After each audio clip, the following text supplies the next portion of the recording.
lifting when you're sore? Should you or should you not? This is not a black and white answer, so listen up. Hey, I'm Shay. I'm a personal trainer. I've been training people for 4 years, and I've been lifting for 8 years. And this is a common question that I get. And I'm going to give you guys a couple tips and a couple examples of when you should lift when you're sore or when you should not lift when you're sore. Let's get into it.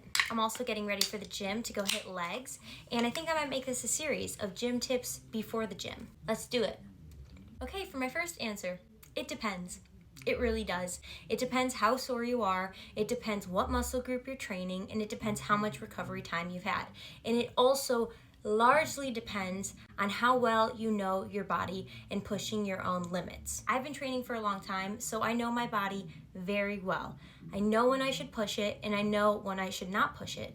I also have 2 to 3 rest days a week, and I prioritize recovery and stretching like crazy. So, my first tip, along with that answer, you should absolutely be doing some type of recovery or mobility in your weekly routine, multiple times a week. Stretching releases lactic acid that builds up when you train.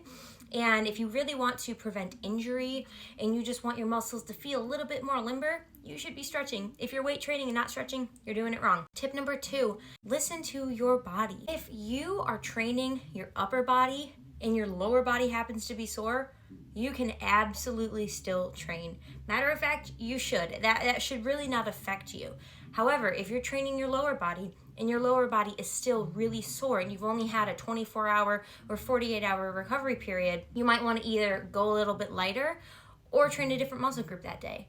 But listen to your body. For example, if I'm so crazy sore, I might switch things up. But if I'm a little bit sore and I'm training, quads versus my hamstrings that are really sore, I'm gonna be fine. Does that make sense? I hope that makes sense. In general, you want at least 24 to 48 hours in between training different muscle groups to allow them time to recover. But again, as an overall umbrella, it largely depends on how well you know your body and knowing your own limits. And on top of that, doing proper recovery and stretching. Here's some perspective. People train 4 to 6 to 7 days a week, and there's no doubt that there are days when they are sore, but they still do it. Athletes do it all the time. The key is training smart. Learn your body, learn your limits, push yourself when you can, and prioritize recovery. If you guys have questions, let me know, but I'm gonna go have a good leg day. Cheers.